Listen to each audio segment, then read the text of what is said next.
নমস্কার বন্ধুরা, তাতাই মা বাবা ভ্লগে আপনাদের সকলকে স্বাগত। আমি এর আগে আপনাদের সাথে পালং পনিরের একটা রেসিপি শেয়ার করেছিলাম, আর আজ আমি আপনাদের সাথে শেয়ার করতে চলেছি হরিয়ালি চিংড়ির রেসিপি। এই রান্নাটা দেখতে যতটাই না সুন্দর, আর খেতে কিন্তু লাগে ততটাই সুস্বাদু। তাই আপনারাও যদি আমার এই রেসিপিটি একবার হলেও বাড়িতে করতে চান, তবে আমি বলবো আমার ভিডিওটি শেষ অবধি একবার দেখে নিন। তা না হলে পালং শাক আর চিংড়ি দিয়ে এত সুন্দর যে একটা রেসিপি হতে পারে সেটা কিন্তু আপনারা বুঝবেন না। আমি পালং শাকগুলোকে পরিষ্কার করে নিয়েছি আর তারপরে খুব ভালো মতন ধুয়ে নিয়েছি। আমি একটা পাত্রে নিয়ে নিয়েছি জল, আর তার মধ্যে আমি এখন পালং শাকগুলোকে নিয়ে নিচ্ছি। এবার আমি জলটাকে ফুটিয়ে পালং শাকটাকে একটু ভাপিয়ে নেব। শাকটা ভাপানো হয়ে গিয়েছে, তাই আমি শাকটাকে জলের থেকে উঠিয়ে নিচ্ছি, আর জল ঝরা অবস্থায় কিছু সময় রেখে আমি শাকটাকে ঠান্ডা করে নেব। এদিকে আমি চিংড়ি মাছকে ভালো মতন ধুয়ে তার মধ্যে দিয়ে দিচ্ছি নুন আর লেবুর রস।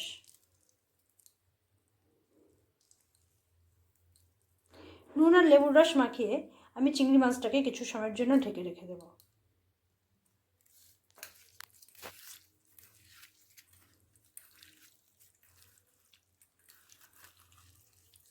আমি একটা মিক্সির বাটিতে নিয়ে নিচ্ছি ধনেপাতা, তার মধ্যে দিয়ে দিচ্ছি একটা পেঁয়াজকে ছোট ছোট করে কেটে, সাথে দিচ্ছি লঙ্কা,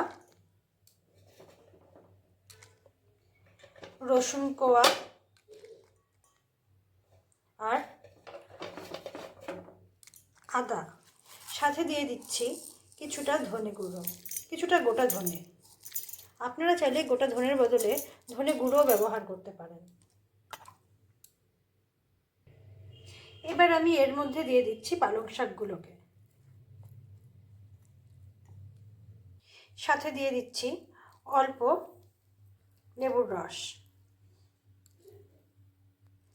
লেবুর রস দেওয়ার ফলে কষানোর সময় এই সবুজ রঙটা পরিবর্তন হবে না, অর্থাৎ সবুজ রঙটা সবুজই থাকবে।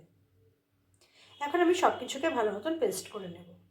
সব মশলাকে আমার বাটা হয়ে গিয়েছে। গ্যাসে কড়াই বসিয়ে দিয়েছি, কড়াই গরম হয়ে গিয়েছে। দিয়ে দিচ্ছি সর্ষে তেল।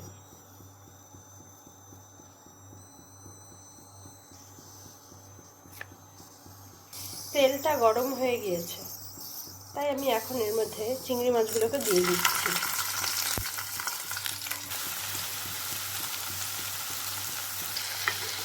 এক পাশ ভাজা হয়ে গেলে আমি মাছগুলোর পাশ উল্টে দিচ্ছি। মাছগুলো ভাজা হয়ে গিয়েছে, এখন তুলে রেখে দেবো। এভাবে আমি এক এক করে সবকটা মাছ ভেজে নেব। কড়াইয়ে আমি আরেকটু তেল দিয়ে দিচ্ছি। তেল গরম হয়ে গিয়েছে, এখন আমি বেটে রাখা মশলাগুলো এর মধ্যে দিয়ে দিলাম। এর মধ্যে দিয়ে দিয়েছি হলুদ, স্বাদ অনুসারে নুন আর সামান্য চিনি।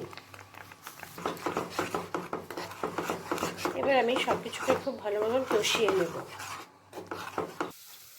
কষানো হয়ে গিয়েছে, এখন আমি এর মধ্যে দিয়ে দিচ্ছি নারকেলের দুধ।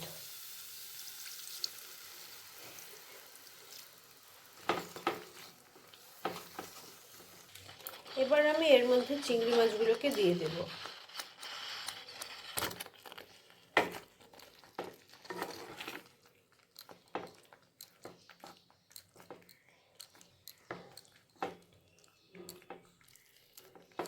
কিছু সময়ের জন্য ঢেকে রেখে দিচ্ছি, যাতে চিংড়ি মাছগুলো খুব ভালো মতন সেদ্ধ হয়ে যেতে পারে। গ্রেভিটা অনেকটা টেনে গিয়েছে আর চিংড়ি মাছগুলোও সেদ্ধ হয়ে গিয়েছে, তাই সবার শেষে আমি এর মধ্যে দিয়ে দিচ্ছি সামান্য বাটার আর অল্প গরম মশলা। আপনারা চাইলে গরম মশলাটা নাও দিতে পারেন। এবার আমি একটু মিশিয়ে ঢেকে রেখে দেবো কিছু সময়ের জন্য, যাতে বাটার আর গরম মশলার গন্ধ খুব ভালো মতন অ্যাবজর্ব করতে পারে। কিছু সময় পর আমি ফিরে আসলাম। দেখতেই পাচ্ছেন আমি একটা পাত্রের মধ্যে পরিবেশন করে নিচ্ছি। এই হরিয়ালি চিংড়িটা খেতে কিন্তু অসাধারণ লাগে। আমার তো মনে হয় এই একটা পদ দিয়েই সমস্ত ভাত খেয়ে নেওয়া যাবে। তাহলে বন্ধুরা, আমার আজকের এই লোভনীয় হরিয়ালি চিংড়ি রেসিপিটি তোমাদের কেমন লাগলো তা অবশ্যই আমাকে কমেন্ট করে জানাবে। আর ভালো লাগলে আমার চ্যানেলটিকে সাবস্ক্রাইব করে আমার পাশে থাকবে। আজকের মতন আমি আমার ভিডিওটি এখানেই শেষ করছি। ধন্যবাদ।